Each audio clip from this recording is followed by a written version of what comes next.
see you've scribbled a little addition to the rundown over here. Yeah, I meant to have it on there, but actually, what's really funny is I printed it, and then I started editing the document. I was like, Wait a minute. I've already printed this. What am I doing? Maybe someday you'll have the ability to retroactively alter reality. It's a very Wanda Maximoff thing. Mm-hmm. Okay, so I got our TikTok chat up. We got stream going.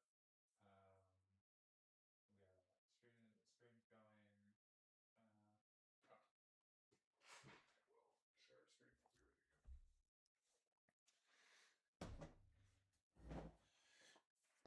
But I brought that up as a means to say that I would like to at least mention the Doomsday trailer. I was going to ask you about it. Yeah.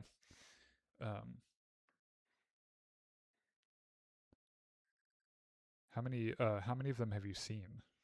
Let's see. There was the Steve Rogers one. Yeah, let's save it for the because I want to talk about it for a little bit. I think at least 3.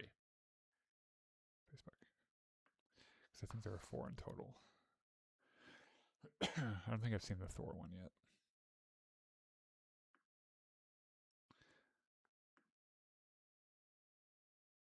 Also, we're just doing our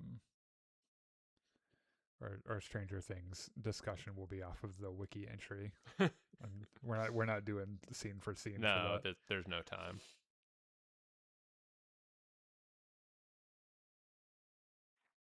I don't actually want to be here discussing 2 hours of a 5-season show I have seen 2 hours of. Yeah, you saw exactly the last episode. Yes. It's actually really funny.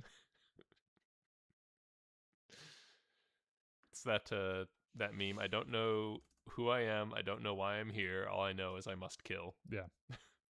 Or must watch other people kill this eldritch horror, I guess. I'm not even really sure if he qualifies as an eldritch horror. I think he just has brain powers. I mean, he has weird tentacle arm. Yeah. Evil Groot. Hold on a second. What is this? Stranger Things. Stranger Things. Right.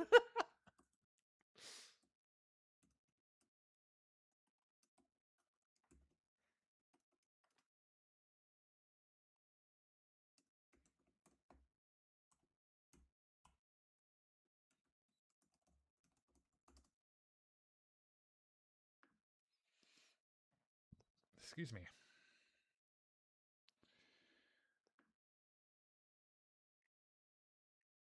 Also, one last bit of pre-show. Mm-hmm. I was listening to the radio, and there was this saxophone quartet piece called Ex Machina. I don't know if you're familiar with it. I'm not.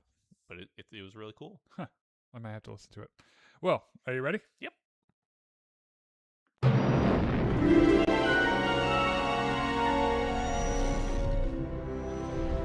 Welcome back to Jedi Enclave. I'm Daniel. I'm Chris. And this is the Jedi Enclave Presidency. Now, this is Podcasting Podcast, our weekly podcast about Star Wars and Star Wars accessories and other nerdy sci-fi fantasy things that we enjoy. Mm-hmm. And sometimes rumors, which may be true and may have a kernel of truth, and maybe complete bullshit. Yeah, we got a couple rumors today. We got some Star Wars news. We have a list of things we're looking forward to in 2026. We did our year in retrospective 2025. Mm-hmm. We got a list of things we're looking forward to in 2026, including video games, by the way. Okay. I've got movies, TV shows, and video games.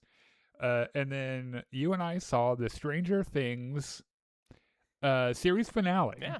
Now, I've watched the entire show. I was a big fan of the first season.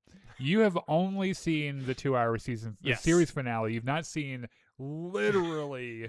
Well, last week when I had forgotten to watch the 4 episodes leading up to this, volume 2, or you were like, okay, you need to watch the finale and nothing else. Yeah. And I was like, I'm on board because this will be fun. Yeah, you missed your chance to enjoy volume 2, which is really funny because after we're done here, I'm gonna have to show you like a video supercut of Derek, who is the best part of the show. Okay. And okay, also, have I told you about the mass hysteria that Stranger Things fans have gotten themselves into this week called Conformity Gate?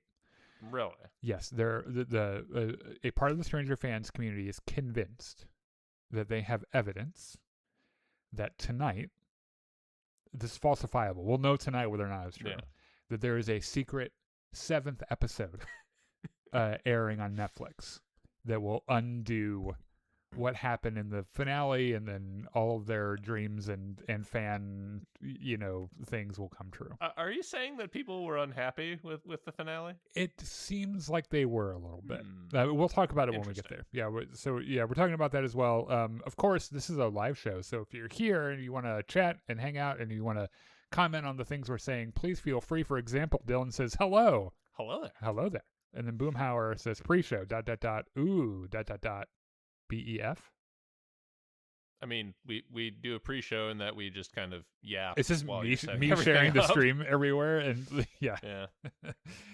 So if you could like us on Facebook Live, YouTube, Twitch, Discord, TikTok is a thing we do now, and you know what? We're doing when they're not banning us for saying, but they don't. fuck. They never ban us permanently. Yeah, they just it's just like, oh, stop it. Yeah, stop it. Yeah.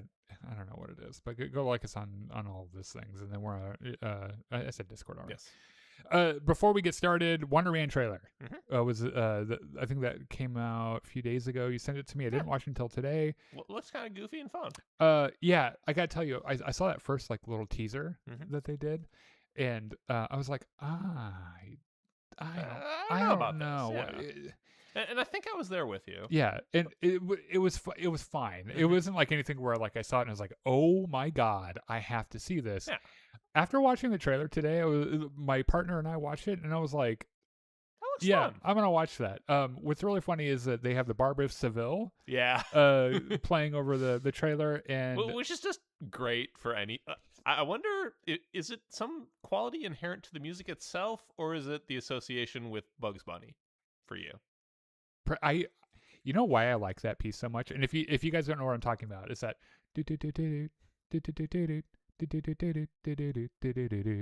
by Rossini. Yep. The reason I love that so much is because there is a brilliant performance of it, performed only by vocalists, called the King's Singers.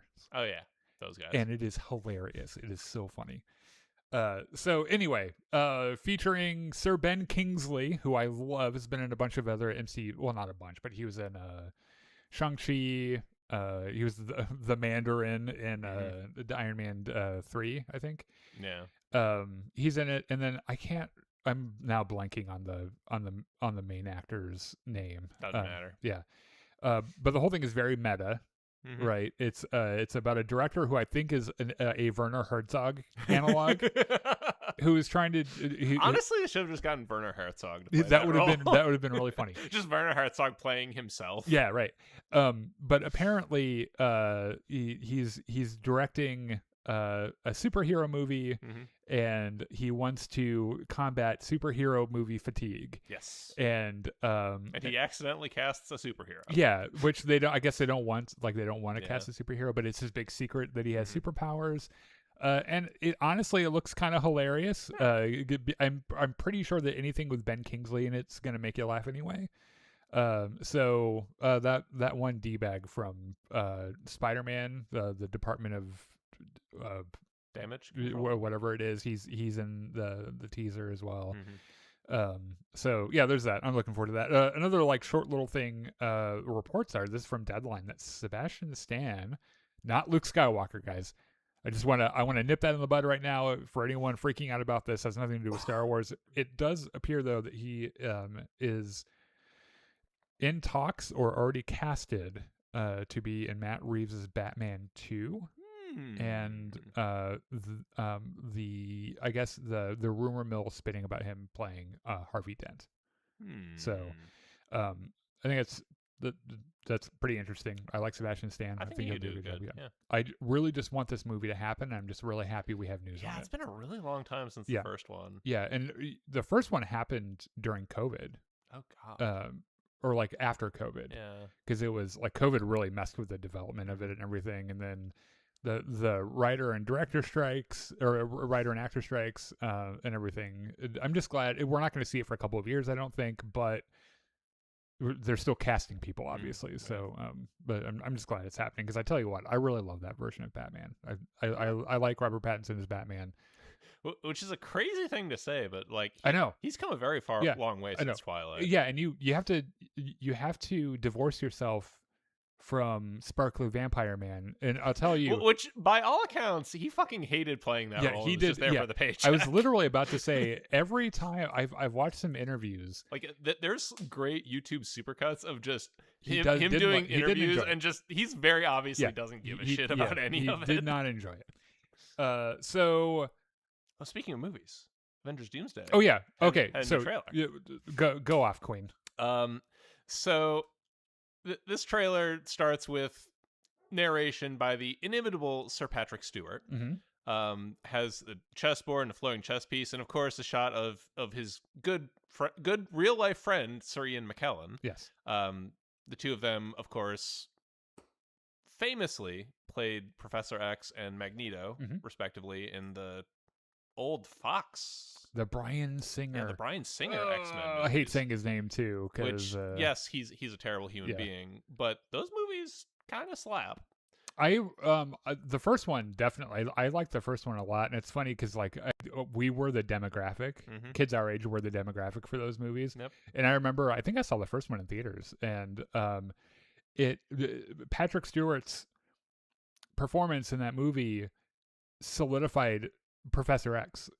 So much so that when they went on to recast with James McAvoy, I was like, what is the point of this? I think every iteration of Professor X past Patrick Stewart has just been looking at Patrick Stewart and trying to imitate it as best they can.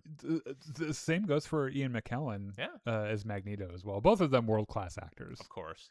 Also a shot of James Marsden as Cyclops doing the I-beams, of course. This is huge for me personally because I feel about as nerdish about X-Men as it's possible to be.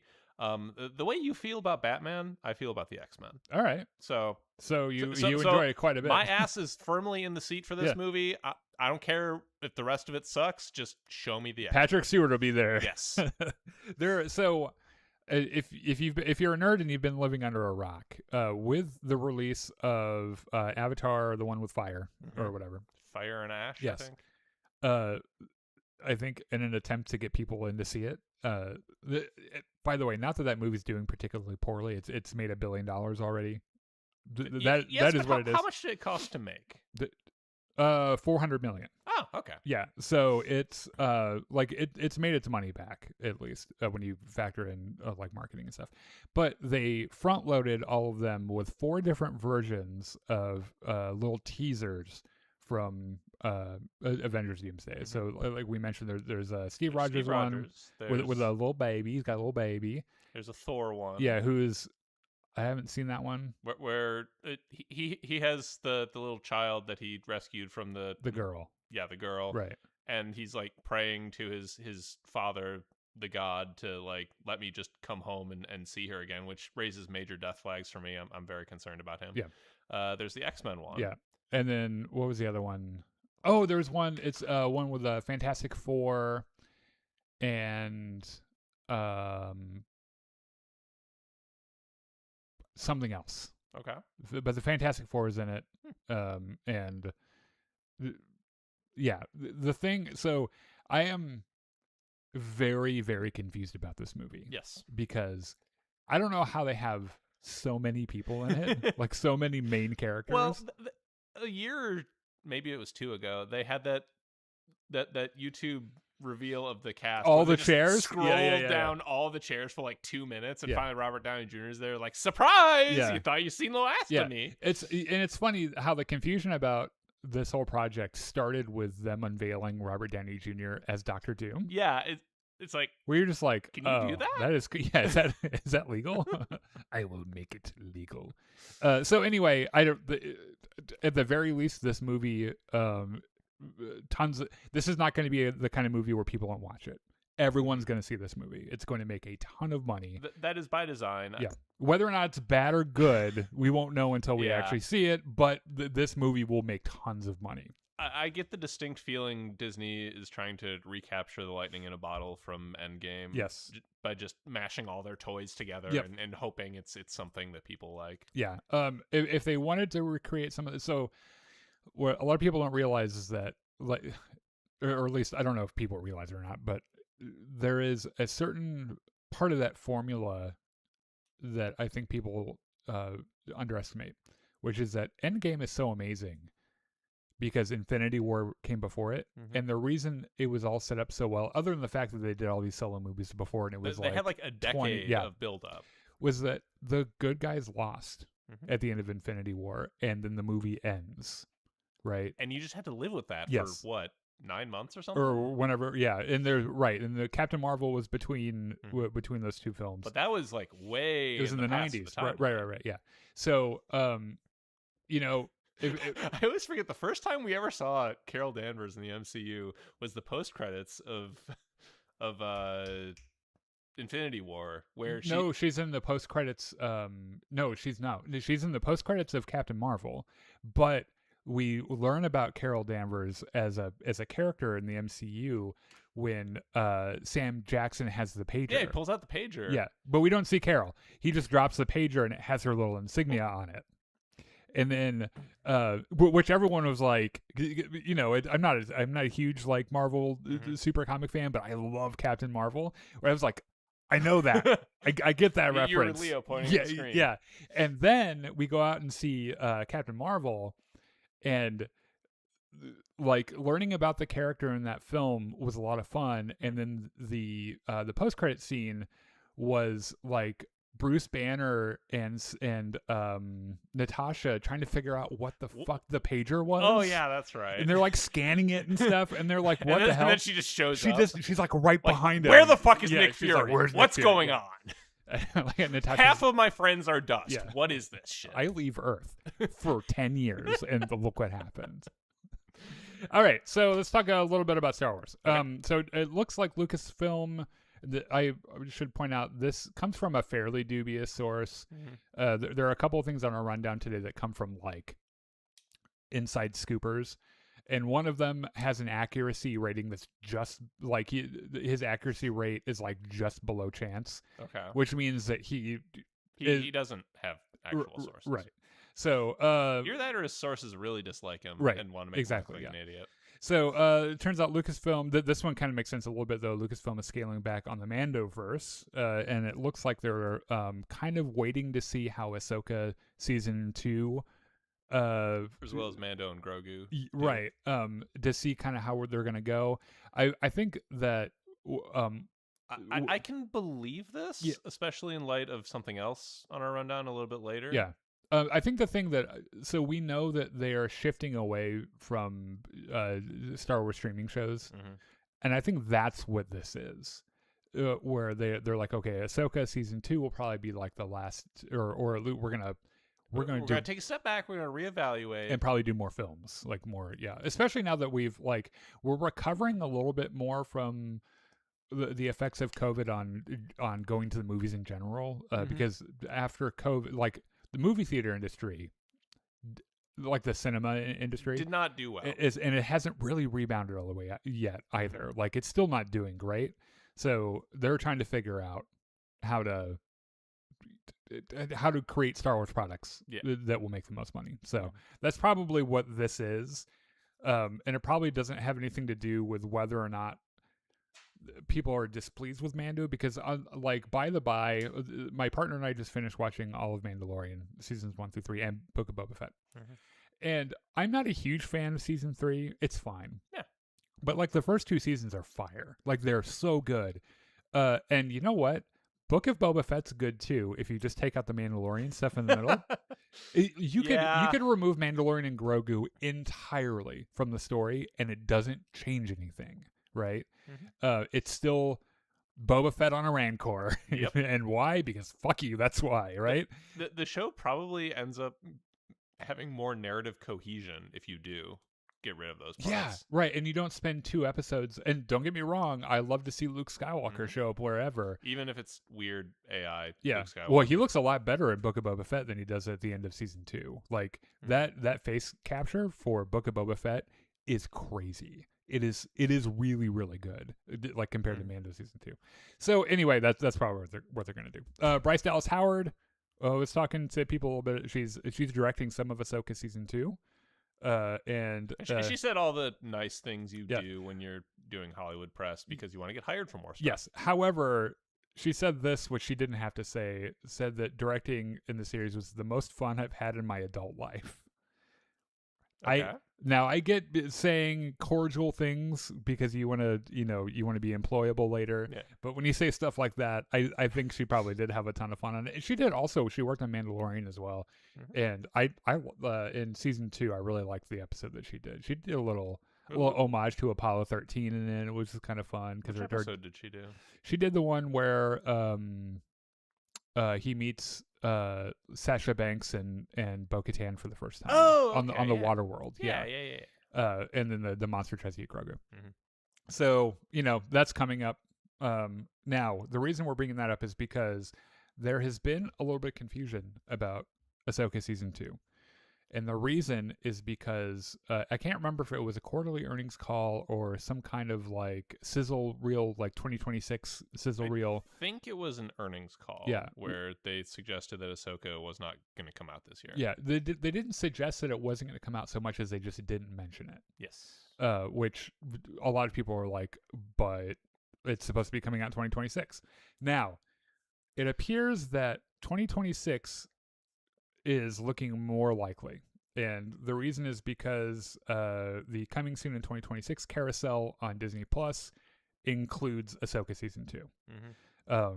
So unless they pull it, and everyone will notice. Yes. I think it's a pretty safe bet that Ahsoka Season 2 will be coming. I think they want it to come out in 2026, and it's not a guarantee because anything could happen in post-production, right. But I think they're going to try. Yeah.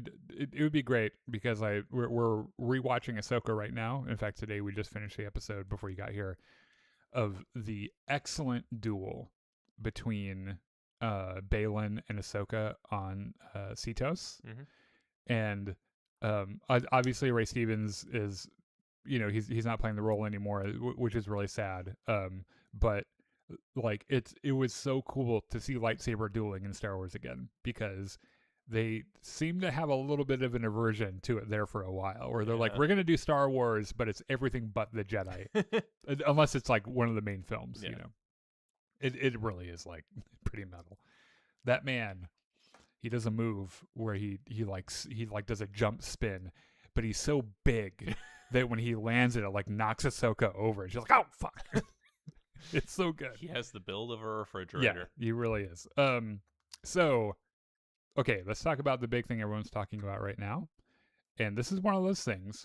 I will preface this by saying that, like, the Mike Zeros and the Star Wars theories of the world have been peddling this lie for the last 8 years that Kathleen Kennedy is getting fired any day now, right? And for the past 8 years, every time they've said it, they've been wrong, right? Now, why were they wrong? It's because they were making it up.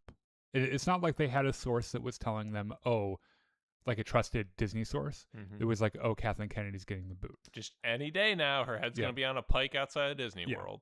They were knowingly lying to their audience to get clicks, right? Mm-hmm. Now, we've said over and over again that one of these days, Kathleen Kennedy is going to retire. Yes. Because she's what, 72? She's 72 years old. And when she does, the Mike Zeros and the Star Wars theories of the world are going to immediately declare victory and say, we were right. She's been ousted from Disney.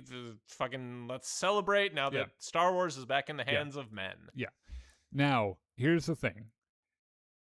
It is looking likely that Kathleen Kennedy is going to retire this year. And she's 72 years old. Mm-hmm. She is well past the retirement age. I can't imagine that she would want to be in charge of Lucasfilm for the rest of her life. I mean, at some point, I think I would just be like, I just want to sleep now. I just want to rest. Please leave me alone. I love Star Wars and all, but enough's enough. I've not seen my family in 14 years, which is, or however long she's been at Lucasfilm. So this is not officially confirmed yet by Lucasfilm or by Disney. Mm-hmm. I think the reporting came from a medium level credibility source who did lay out that the succession plan is Dave Filoni taking over the creative sides of the job, and then I forget who the other person was. It is but they would have a separate money. Lywin Brennan. Yes. And okay, and this currently like the president of Lucasfilm or something like that. She's in charge. Well, no, Kathleen Kennedy's the president of Lucasfilm. She's the head of some financial bit of it. So she would be doing the money stuff. So this is why this is kind of believable to me, because if you told me, like, if you're like, what was the condition do you think you could get Dave Filoni to run Lucasfilm? My answer would be if he didn't have to do any of the business stuff. Yeah. Right? And that's why this is reading a little credible to me. Mm-hmm. It would make sense. And it kind of seems like the co-president thing would be an honorific, because he's been the chief creative dude for like the last year anyway. And having this co-president thing where like he does the creative stuff, and this other woman does like the business. He doesn't have to worry about the checks or anything. Right. Yeah. That I could see Dave Filoni doing that. Right. I agree. This reads as plausible to me, and in retrospect, it makes the story about possibly moving away from the Mandoverse or just scaling back their Star Wars streaming plans. Yeah. That makes that more plausible to me, because if you're bringing in quote unquote new but not actually new people to run the shop, it makes sense to give them a more open field to say, okay, produce what you want to produce. Don't be bound by the schemes of the quote unquote old regime. Yeah. I think ultimately, regardless of what you think about Kathleen Kennedy's performance, which by the way, as executive producers are judged, Kathleen Kennedy was absolutely a success. She made way more money than she lost. Also, Kathleen Kennedy is the second most successful producer on planet Earth, only to be beaten by Walt Disney. Yeah. So take that as you will. She produced Jurassic Park, Schindler's List, E.T., like all the shit that you saw in your childhood. Kathleen Kennedy produced it, right? Mm-hmm. So, and people who watch the podcast for a while know that we don't really have patience for people who were just frothing at the mouth about Kathleen Kennedy. It's whatever. That being said, regardless of what you feel about her performance, if you think she's done a bang up great job, or if you think the opposite or somewhere in between, a change like this is good for something like Lucasfilm. Mm-hmm. I think she's been the president for 14 years at this point, because let's see, Lucas sold Star Wars in 2010, I think, or 2011, something like that. Yeah. And his condition, by the way, everyone loves to have they're like, oh, Dave Filoni is going to come in and save everything, and he and Kathleen Kennedy hate each other, and George Lucas hates Kathleen Kennedy. When Kathleen Kennedy and George Lucas have been close friends forever, since Star Wars Episode 4, actually, when she was an assistant, and would not sell Star Wars unless she was going to be the president of Lucasfilm, right?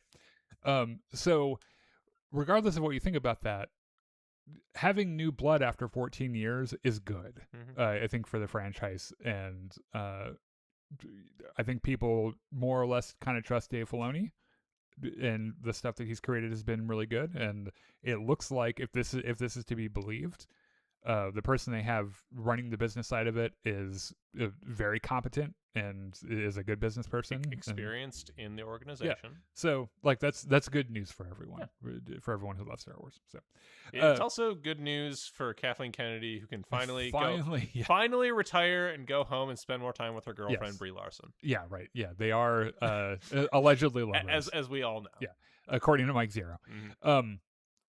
Also, I wonder, after she retires, if that's when she just starts talking shit about everyone online. God, I hope so. Where she just starts calling Star Wars, because she's right now, she's very mature, and she doesn't really speak out against people a whole bunch, and she doesn't, she's kind of a cool-headed woman, and it'd be the funniest shit in the world if she'd get on social media and just start like taking apart Star Wars fans. I would enjoy that a lot. Another small thing comes from a very dubious source, from a scooper named Daniel RPK, which I looked at his kind of like hits and misses, and He gets it right a little less than 50% of the time, which is a rate just a little worse than chance, which is bad. Yeah. That's very bad. If your reporting is about as accurate as a coin flip, your reporting is useless. Yes. But the reason I'm bringing this up is because it does seem to interface with something someone else said when Andor Season 2 was coming out, which is basically that Star Wars has a horror project that's incoming. And the reason that this reads as more credible to me is because when they were releasing Andor Season 2, Tony Gilroy accidentally said in an interview, he's like, oh, they're working on like a horror thing. And everyone was like, excuse me? We did not know that. And he's like, oh, shit. Can you just delete that from the interview? Disney will take all my family to the Backstreet Boys reunion tour. So we haven't used that phrase in a while. Well, we have to now a little bit more because TikTok. Oh, yeah, TikTok could get really mad if we say the the one word. All right, now let's move on. Boomhauer says, "Oh God, please let her embrace the dark side even just a little bit of time." Oh, you mean Kathleen Kennedy? I hope Kathleen Kennedy just retires and then starts doing the podcast rounds. Yeah. That'd be really fun. Goes on like random people are asking her, so who do you really fucking hate in Hollywood? And she's like, that guy's a dick. That guy's a dick. The first thing she would say is Star Wars Theory or Mike Zero. Those guys, I hate them. Or she just becomes a Twitter troll. I would enjoy that too. Take her Mark Hamill turn. Yes. Oh, he gets spicy online. I really enjoy it. I love how people, like, there are certain parts of the fandom that will idolize Mark Hamill until they find, and they're like, oh, he hated the direction. Until they look at his Twitter feed? Yeah. They're like, oh, he hated the direction of The Last Jedi, and they should have listened to him, and blah, blah, blah, blah. And they're like, oh, you're very liberal. Yeah. Oh, no. What am I with my brain? What do I do? Because what are you going to do? You can't argue with Luke Skywalker. Yeah. All right, so I think on our last episode, we kind of did a retrospective look back all the stuff that we saw in 2025 and, kind of like some of them, what we thought about them. And that's all old shit. We don't care about it anymore. The new year. It's the new year. Let's look forward. I'm so sorry. That was so last year. I beg your forgiveness for that very terrible joke. We have a list of things coming up in 2026 that we are going to see. We're going to start off with the Star Wars things. We'll say probably a couple words about each, and then we'll get on to Stranger Things. But first on my list, The Mandalorian and Grogu, which will be happening in May. I think May 17th is when someone fact check me in the chat on that. It's sometime in May. Yeah. I am confused about this movie and its role in the greater storyline. Me too. Like eventually it was supposed to wrap up all the streaming shows and now it's not because Ahsoka season 2 is happening after it. Right. I think originally, if I had to guess, Thrawn was going to end up being the big bad of Mandalorian and Grogu, but then I think people kind of realized that Ahsoka did pretty well. Yeah. And so they had to, in Hollywood, the adage is if it does well, make another one. Yep. So they're like, well, we need something for Ahsoka season 2, so maybe we save Thrawn for that. And then I'm not really sure. It looks like I looked at the cast the other day, and especially since I just saw this, just rewatched all of The Mandalorian. There's a scene in season 3 where Moff Gideon talks to the Shadow Council and all the holograms, which is really fun because it's our first live action look at Pelion, who is Thrawn's devotee. And I love Pelion being like, you all need to stop fucking around and prepare for Thrawn's return. That is your only concern right now. I don't know all these plans you guys have about clones and all this. Like, Thrawn is coming back, bitches, and you need to be ready for him. And Moff Gideon's like, I'm going to be the next Thrawn. And Palion's like, okay. No, you're not. So, anyway, in that Shadow Council thing, there is a guy. Well, Brendel Hux is there, by the way, who is General Hux's father, played by Domhnall Gleeson's brother, which I thought was really cool. There's just another random Imperial guy in this meeting who is on the cast list for Mandalorian Grogu. I suspect he is the Imperial warlord that they're going after in the movie. Could very well be. Yeah, and it's probably just Mando chasing after Imperial warlords. I could. Well, actually, now that I think about it, I can't see the last scene just being Thrawn's arrival, because that sets up a hell of a blue balls for a movie that was supposed to be Well, wrapping up some we've stories. got Thrawn's arrival already. He arrived at the end of Ahsoka. I mean, like the movie happens slightly before that, and then the timelines converge at that moment. Oh, like he starts like attacking targets instead, Yeah. or like yeah. I'm not really sure what they're gonna do. I remember we've seen like a small teaser trailer for it. So this we must have like a full trailer coming out soon. Maybe at the Super Bowl. I think the Super Bowl's in February, right? Yep. So that would make sense. Yeah, which I maybe also will see an Avengers Doomsday trailer. Then that'd be kind of cool. So anyway, yeah, we're gonna go see it. First Star Wars theatrical release since Rise of Skywalker, I think. Oh God, right? Yeah. So Ahsoka season 2 is apparently coming in 2026. We have no idea when. Probably December or November. Yeah, if they don't push it into 2027, which will make it spot on this list not make any sense, but we won't know that until then. So season 1 was good. I'm excited for more. Yeah, it's we know that Hayden Christensen's a part of it. I love Grand Admiral Thrawn, and I hope that they make him a worthy villain. And I will say the thing that I've been saying to John as we've been rewatching this. It is really unbelievable to me, but one of my biggest problems in Ahsoka season 1 is that in the first episode, 2 lightsaber wielding baddies board a New Republic ship, send the entire crew to the Backstreet Boys reunion tour, and there is surveillance footage of it, and no one goes, somebody needs to call Luke Skywalker. Instead, they called Ahsoka for some reason. And this might, or they might have decided that this is the point in time where Luke is just off doing his Jedi archaeologist routine. Well, that's the thing, though, is that Ahsoka meets up with him on the planet where he's making his temple with Grogu at some point, and that's got to be around the same time. So I'm not really sure. But like, either guy, I don't know, Dave Filoni, if you're watching this, we know you're a big fan of the show, obviously. When you become co-president, just recast Luke Skywalker, please, so we can put him in, like, we can have that character and stuff. So I would really love to see him kind of in Star Wars again. We know that Hayden Christensen is going to reprise his role as Anakin as well. Thrawn's going to be in it. It's going to be a blast, I bet. At least I hope. Maul Shadow Lord is an upcoming Star Wars animated thing that they're doing. We don't know much about it, other than it has Maul and it's animated. Okay. Star Wars Visions presents The Ninth Jedi, which is, I think, a feature film length. Story that is. So they did. Let's see. They did Star Wars Vision season 1. They did was the Ninth Jedi. Season 3, they had the continuation. The sequel. Yeah, and then they're doing like a feature film length, like animated film on it. Neat. On that. So I think that would be really fun too. A Knight of the Seven Kingdoms. Oh yes, it's starting in like 2 weeks. In like a week and a half, and I am counting down the motherfucking minutes because I am so excited for this show. We will be covering it on our live show. I am thrilled. House of the Dragon season 3 this summer. Also something I'm nearly pissing my pants over. So we will also be covering that. It's been a while. I know. And all we had was like everyone walking for 2 minutes at the very end while some dramatic music plays. Yeah, everyone in that entire season, it's like the war is coming.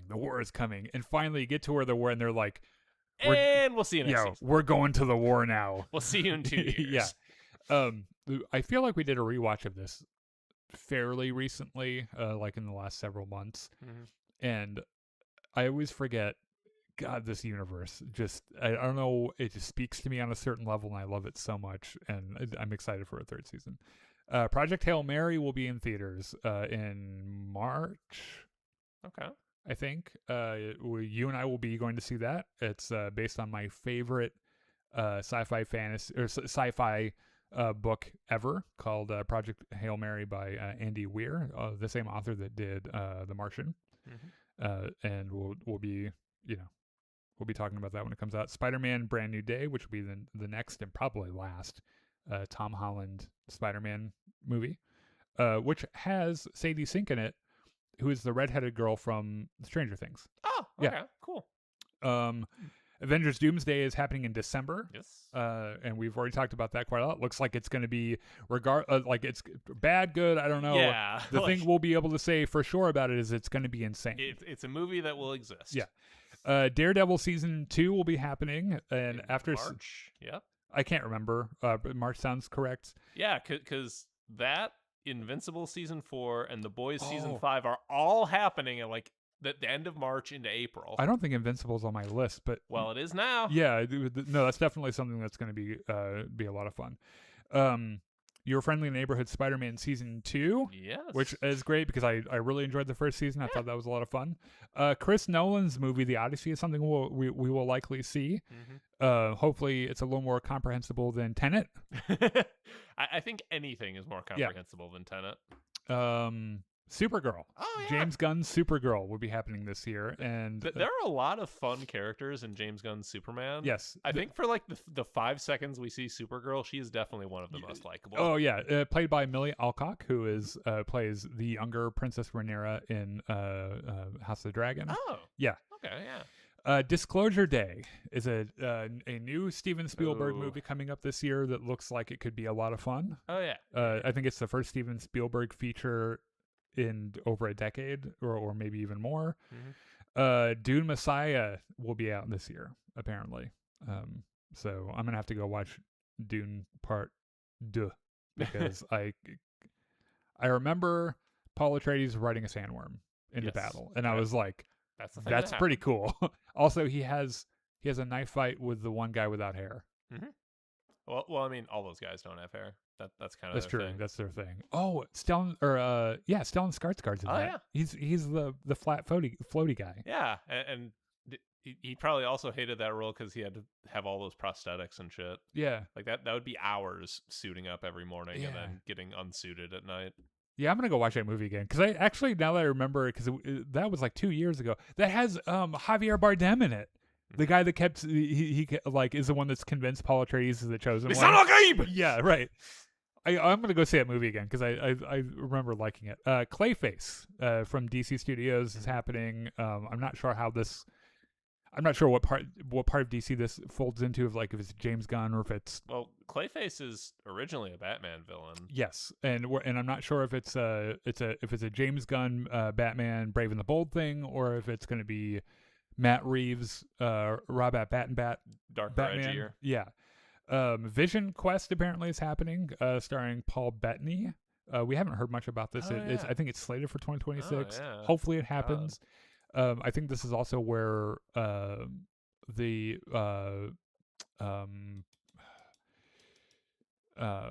Kaplan's arc continues as well from Agatha all along. Would make sense. And I think he's eventually going to find Tommy.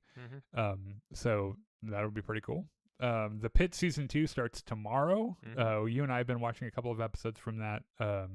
It's way different. We don't cover it on the show because it's way different than like what we usually talk about. It is science fact rather than science fiction. It is by far the most accurate medical drama that's ever existed, and it's a lot of fun. Starring Noah Wyle, who's an amazing actor.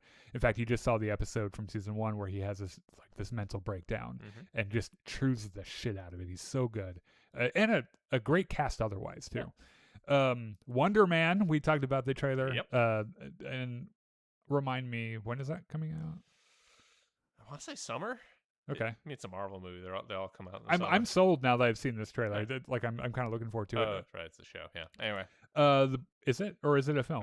I think it's a show. Whatever it is, we're gonna see it. The Boys season 5, presumably the final season. That's my belief. Yeah. Yeah. Which. And I'm always up for some Boys. That's a good show. Three Body Problem will have its second season. I think that's an Apple original. That sounds about right. Based on the it's a novel, isn't it? Yeah, but someone in the chat remind me who wrote Three Body Problem. It's a Chinese author, I think. Hold on, I'm gonna sing a song real quick.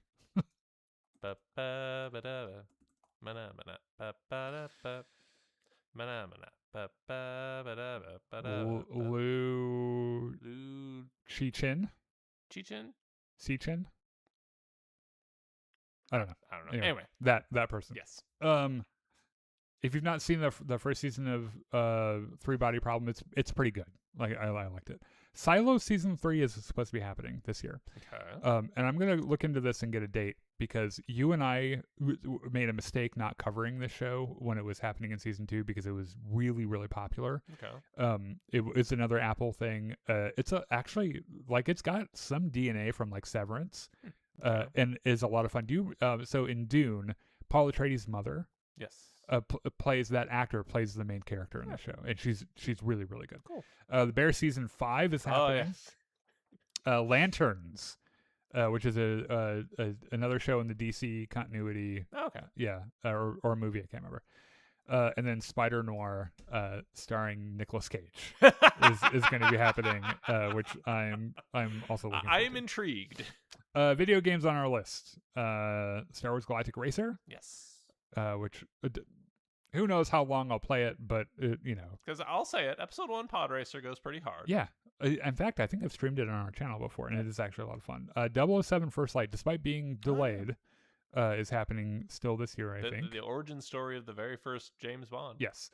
The Expanse Osiris Reborn, which is a sci-fi space RPG in the Expanse universe, could possibly happen in 2026. Not exactly sure yet. Star Trek Voyager Across the Unknown, which is a how do you even roguelike? Well, it's I remember that right? Or what's the one FT kind of like FTL a little bit. Yeah. I mean FTL is a roguelike, so yeah. GTA 6 will be happening supposedly. Yeah. If it doesn't get delayed a million times. Yeah, which is that's a game I'll probably stream just because it's a and by the way, I'm gonna start I'm not sure what series I'm gonna call it, but it's gonna be non-Star Wars games that have excellent stories. Because I got a PS5 for Christmas, and I got the Platinum Trophy on God of War, and I will start playing on stream God of War Ragnarok, which has also an amazing story. To go along with that, both of the Ghosts games, Ghost of Tsushima and Ghost of Sushi, yeah. And then probably the Spider-Man games, and I feel like there was maybe The Last of Us. Oh, you should play Expedition 33. I'll probably look into it. Yeah.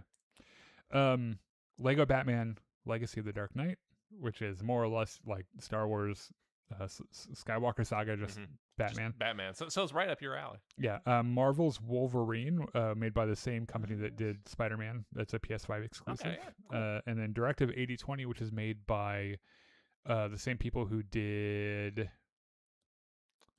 the one horror game. I can't remember what it's called, but it's a choice-based decision tree narrative-driven game that looks like it's going to be a lot of fun. Okay. All right. So, it's time for the thing everyone's mad about. Whoa says hello. Do you think GTA 6 will actually come out this year? I mean, it was already delayed once. I think if they don't, I think if they don't put it out this year, they might burn down the building for the developer. Rockstar? Strange Things Right Side Up. That's what let me get that up real quick. Okay. Yeah. So I do think it's going to come out this year. I just think that I love Red Dead Redemption 2. I think the game, the story in both of those games, I've not played the first one, but I know what happens. And I've seen I've seen the game played. I've not played it. I've played Red Dead Redemption 2 so much that next to Star Wars Battlefront 2 is probably my most played game ever. Because you get to be a cowboy online. Who doesn't want that? But also has the best, hands down, the best story in video games that has ever been. Right, hands down. A beautiful story from start to finish that still to this day makes me cry. I can't remember. I've seen some of this, like the story mode of GTA 5.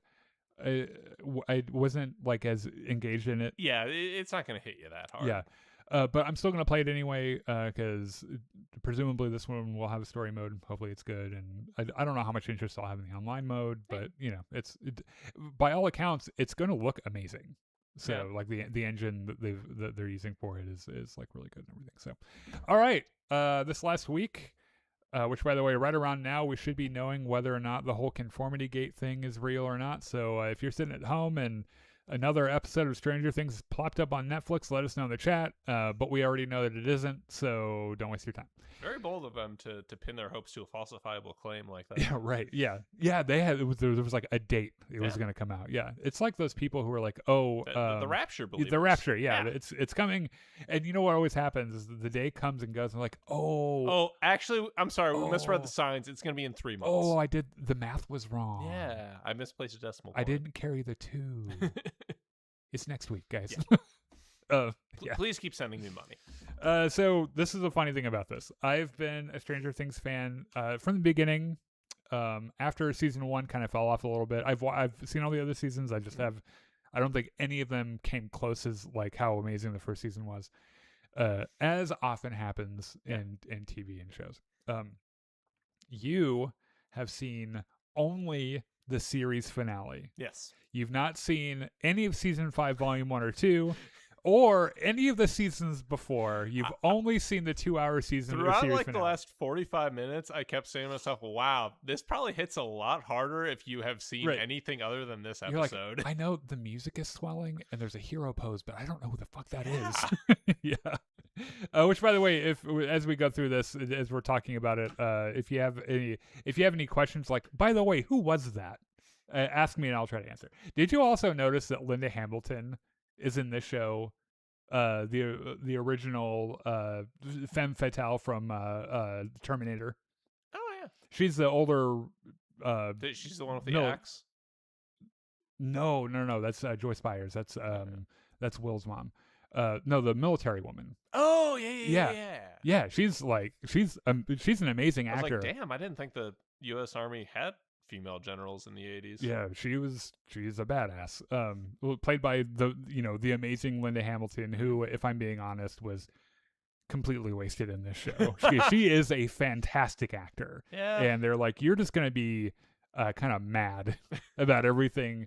And then by the end of the story, what happens to you will not be addressed. Mm-hmm. So, I think we leave things at the end of volume 2. They've got this plan, right? Mm-hmm. Because as I explained with props in our last show, they explained with props several times the plan to go kill Vecna. Right. So in Vecna's trying to merge this one world with Earth and destroy Earth and everything. Mm-hmm. So they've got this plan. They're going to go some of them are going to go into the Upside Down and go up on the radio tower, mm-hmm. and they're going to something's going to happen. Elle's going to be in a tank, and she's going to stop Vecna from pulling the worlds together, and they're going to go up there and kill the hive mind, which is a giant spider for some reason. Yeah, I think their plan is to jump from the radio tower once it's close enough into where Vecna is, and they're going to go fight him there. Mm-hmm. Or whatever. I love this, by the way, because like there's the one girl that has a bunch of guns. There's Mike's sister, right? I have no idea. You tell me. Nancy Wheeler. Yeah, she's got like the shotgun.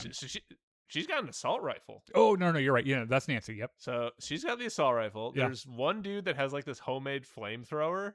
And, like, everyone else just has, like, these garbage can shields and these shitty spears. Yeah. Like, what is your plan here? Why do you not have more guns? Yeah. And they're also taking literal children with them. Yes. Which, by the way, none of these actors are children anymore. They're very obviously adults, but they're still they're doing their best. Yeah. And then I can't remember. There are other people in other places that are going to be helping along with the plan as well. And so they do a bunch of mind bullshit and get inside Vecna's brain and make him relive the time when he was human, like he got shot in the hand, like crushed a dude's head with a rock and all that, and fuck with his head a whole bunch. Mm-hmm. All the children are trapped in his little mind palace or whatever, and the kids have to run for the cave. And the first big scare moment, I think, is Vecna. Spoilers for the series finale. We're way too late for that. Vecna tricks Hopper into shooting Elle through the tank. Yep. But it ends up not being real. Yes. His aim was to trick Hopper into pulling her out of the tank so she would stop attacking him, right? And that works. And then there's this whole thing about how Elle apparently has decided that she needs to die in the Upside Down. Yeah, I don't know why. The reason for this is because her blood can be used to make more of her, more psychic or more Henrys. Okay. More Vecnas. So her logic is, if I die, they can't use my blood to make more Vecnas or whatever, to fight the communists. Well, is that her logic, or is that the other girl's logic? I think the other girl convinces her of that. Okay. And then there's that whole thing.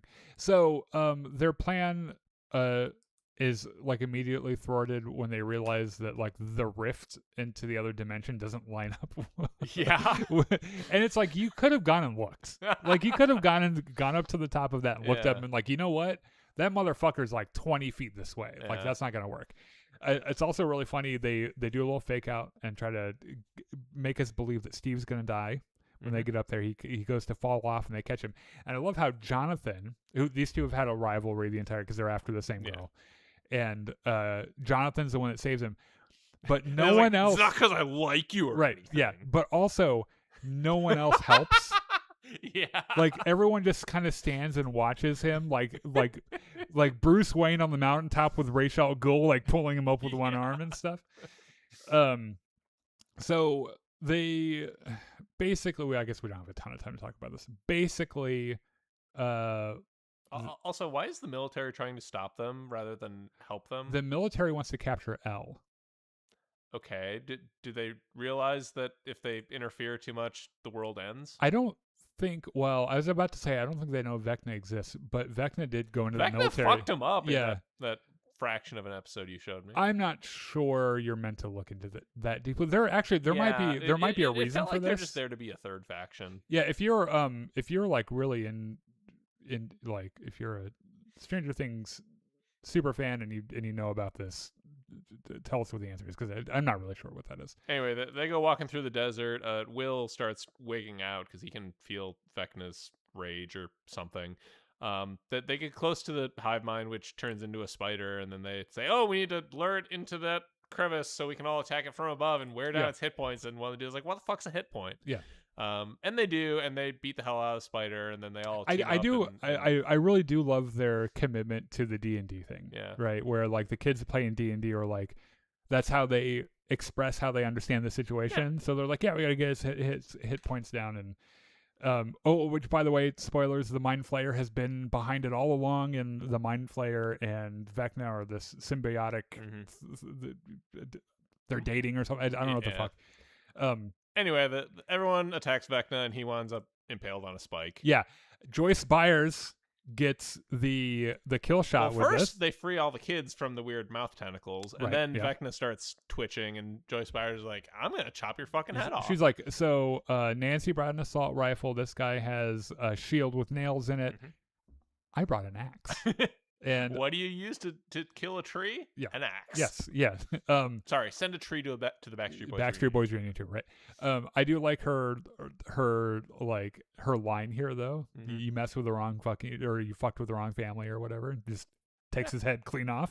Well, actually, not clean off. It takes like 5 or 6 swings. No, that would be excruciatingly that was wrong. Painful. No. What I said was incorrect. It was not. It did not take it clean off. Yeah, it was. It was like that. It was like that scene from Game of Thrones when Robb Stark kills the Karstark guy. Or no, not Robb Stark. Theon Greyjoy kills the one guy. And has to swing like 4 times or something, so that happened. I think what everyone's talking about. So they get out of the Upside Down. They blow it up. Yeah, right. They blow the Upside Down up. But just as they get out, they hit a spike strip. Yeah, and the military was there. Yeah, the military's there, and they've got all the devices there to keep Elle from using her powers. Oh, at some point, her sister too was mortally wounded. Shot. Yeah. And she stays behind in the Upside Down as it's going to blow up. And it's all very sad and it is. dramatic. It's sad and dramatic. And the Upside Down. She has one last little mind kiss with Mike. Yeah. She pulls him into her little and like, hey, they're not going to understand, but you got to make them understand. Yep. Also, let's kiss and see ya. Yeah, bye-bye. Also, I'm breaking up with you. It's for your own good, trust me. It's not you, it's me. So the Upside Down, which was revealed to be in this season, an Einstein-Rosen bridge. It's a wormhole. It's a wormhole. They've blown it up, and with Elle inside, right? So Elle apparently vanishes or perishes. She's gone. Then we skip forward a year and a half. Yeah, and they do this really. This is a part of the show that I really liked, where they do some winding down with characters. We get to see kind of where the new adults are, like Steve and Nancy and Jonathan and all these guys. They've all got their little things that they're doing. Like Jonathan's in film school, and I think Steve has like 4 girlfriends. And the part of all this that like the part of everything past Vecna dying that really hit me was those 4 just on the roof of the radio station just shooting the shit and then saying, you know what, every summer we're gonna fucking meet up in Philadelphia. Yeah. And you know what was really funny, we were watching it, I was watching this with my partner, and you're like, you know exactly what's gonna happen is you're gonna get 30, you're gonna turn 30, and you're gonna be like, I'm too tired to do that. I'm staying home. I mean, it's sweet. It's sentimental and romantic to think that there's this group of friends you make when you're young that you just keep hanging out with forever. Yes, I totally agree. And then the original group, minus Elle, obviously, have their last D&D session together. Well, first they graduate. Yeah, right. And they have his big dramatic speech where Dustin's like, fuck authority figures, D&D forever. Right. Let's get the fuck out of here. Right. Which I liked. I thought that was pretty cool too. They have their last D&D session together, and it is really emotional and really sweet. Yeah. Because I think the first image you have in this show is these kids playing D&D together. However, not enough dice rolling. Yeah. They do not roll a single die in that entire Well, doesn't sequence. Will throw something? I don't think so. Maybe not. Yeah. It is. We kind of get a glimpse of where they all end up. So Will meets a nice boy in a gay bar in the 90s. Yeah. Mike ends up being a Stephen King-ish writer, I think. The 2 of them get married or something. Lucas and what's her name? Yeah. And I can't remember what happens to Dustin. Goes off to university and learns a whole bunch of shit. Yeah, all right, because he's like super smart. Yeah. So Mike comes to this realization that they had, when they were captured, they had all the devices there that should have stopped Elle from using her powers, yet she was still able to use her powers. And so he starts thinking, and he makes up this story to explain what happened about how her sister, her power was making illusions. Made everyone think right that was Elle over in the Upside Down, but actually she was very far away. Yeah. And Mike is like, well, actually she was hiking through, I don't know, Scotland, Scandinavia, something. Iceland or something. And finds this quaint little village next to 3 waterfalls. With 3 waterfalls, and everyone lives happily ever after, and that's the end. And just as they're going up the stairs, the new generation fucking come down the stairs and start playing D&D. Yeah, and you know what? That got me too, because it's. I feel like that kind of like passing the torch thing was really nice, and that part of the episode I liked. I feel like Stranger Things in general veered into this like weird science fiction thing that they were making up as they went along. It was Palpatine all along. It was kind of like that with the Mind Flayer a little bit, and you can tell that they had some really good ideas for season 1, and then it got so popular that they're like, oh shit, we have to keep doing this. So they just kept building the story out, but they weren't really thinking too far ahead. They probably were never thinking beyond the current season. Right. And that kind of comes off a little bit in the last season, where it's like, shit, we have to tie up all these loose ends. And I think the viewer is like, why are we doing a wormhole? Can someone remind me what the wormhole thing is about? Because it's not one of those things where it's like, oh, there's a wormhole. It's the Upside Down was a wormhole the entire time, right? Which there were never any hints about that through, because they hadn't thought of that yet, right? The Upside, they didn't really know what the Upside Down was. So the last several minutes of this episode I thought were really great, and I enjoyed it. And there were some standout performances throughout the season 5. dipshit Derek, who ends up being delightful Derek, is probably my favorite part of the entire show. There is a moment where Will gets to be a sorcerer again, and uses powers and everything, and I thought that was really cool.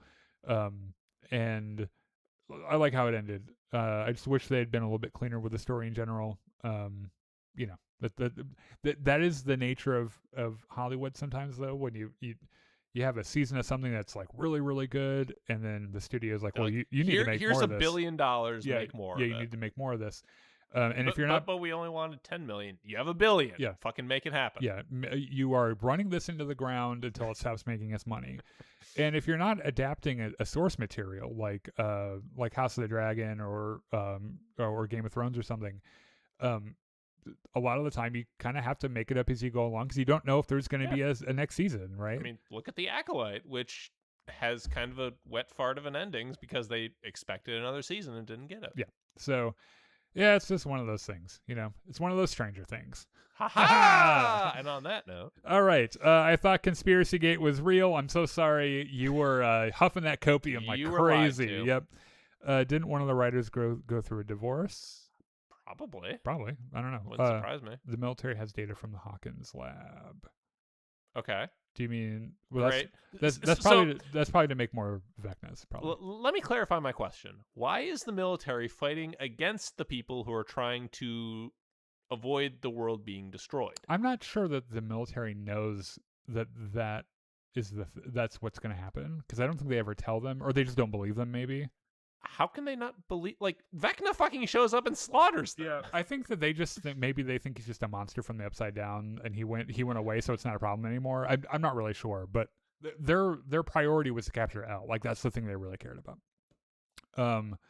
They never disconnected Will from Vecna. I think Joyce Byers disconnected Will from Vecna when she cut his head off. Yeah, I think that's unless that was all an illusion inside his head that Vecna wanted Will to see. Maybe.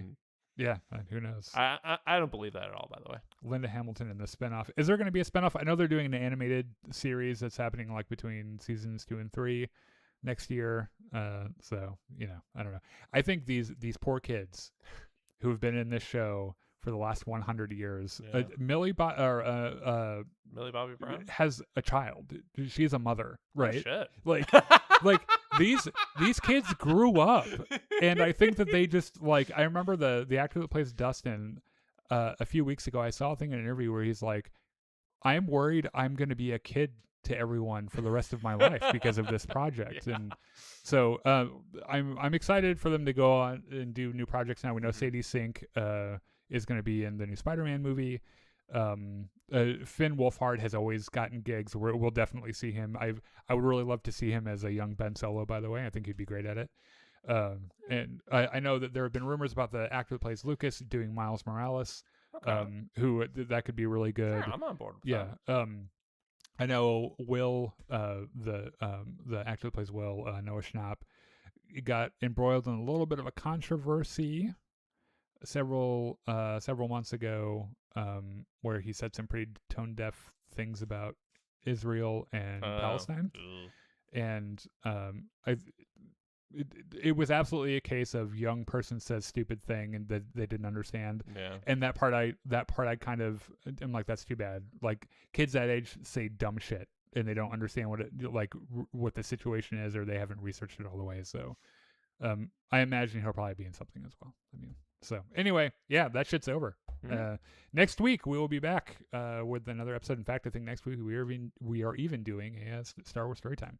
Oh, so shit.